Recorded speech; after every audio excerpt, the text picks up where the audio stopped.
Bonjour et bienvenue. Aujourd'hui, on se lance dans une sorte d'enquête mathématique. Notre mission, si on l'accepte, scruter un tableau de nombres pour voir s'il ne cacherait pas une relation secrète. Alors, la question est posée. Est-ce qu'un simple tableau de nombres peut vraiment cacher un secret? À première vue, on voit juste des chiffres. Mais en y regardant de plus près, qui sait, on pourrait trouver une structure, une logique bien cachée. C'est ce mystère qu'on va tenter de résoudre ensemble. Et voici notre pièce à conviction, le fameux dossier de l'affaire.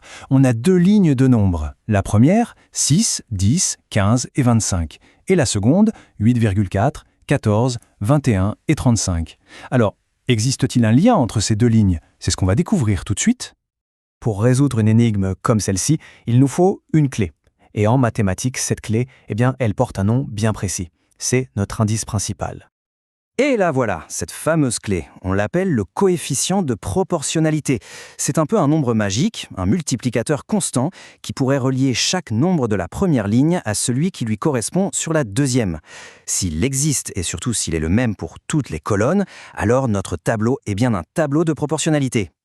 Bon, maintenant qu'on sait ce qu'on cherche, la grande question c'est comment on fait pour le trouver. Heureusement, il existe une méthode toute simple et super efficace, un vrai outil détective à la portée de tous. La procédure est simple comme bonjour. On prend chaque colonne l'une après l'autre et on divise le nombre du bas par le nombre du haut. C'est tout. Si le résultat de cette division est le même à chaque fois, on aura trouvé notre coefficient et l'affaire sera résolue. Allez, à cette théorie, on passe à l'action. On va appliquer notre méthode à notre tableau et voir si on arrive à percer son secret.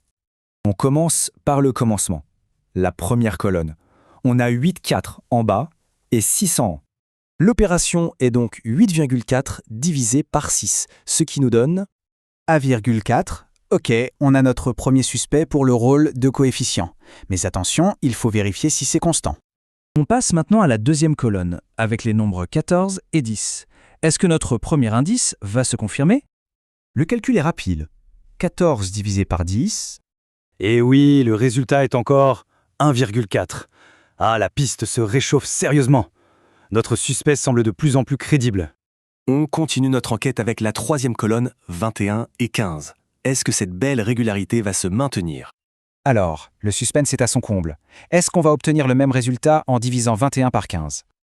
Et oui, incroyable. Une fois de plus, le résultat est 1,4. Les preuves s'accumulent. Il ne reste plus qu'une seule colonne à vérifier pour boucler l'affaire. Voici la dernière pièce du puzzle. La colonne finale, avec 35 et 25. C'est le test ultime. Le tout dernier calcul à faire est donc 35 divisé par 25. Et le résultat final est 1,4. C'est confirmé. La cohérence est absolument parfaite sur toute la ligne. Le verdict de notre enquête est donc sans appel. Chaque division a donné exactement le même nombre. Ça ne laisse aucune place au doute. On peut donc officiellement rendre notre verdict. Le tableau est bel et bien un tableau de proportionnalité. Et le coupable, si on peut dire, c'est le coefficient 1,4. Le truc vraiment crucial à retenir ici, c'est que ce nombre 1,4, c'est la clé de tout. C'est lui qui connecte les deux lignes. On peut prendre n'importe quel nombre de la première ligne, le multiplier par 1,4 et on tombera pile sur son équivalent dans la seconde. Le secret est percé. Au final, cette petite enquête nous montre qu'une structure super logique peut se cacher juste derrière une suite de nombres. Et ça pousse à se demander combien d'autres secrets, de motifs, de relations élégantes comme celle-ci attendent juste d'être découverts dans le monde des maths. La prochaine enquête ne fait que commencer.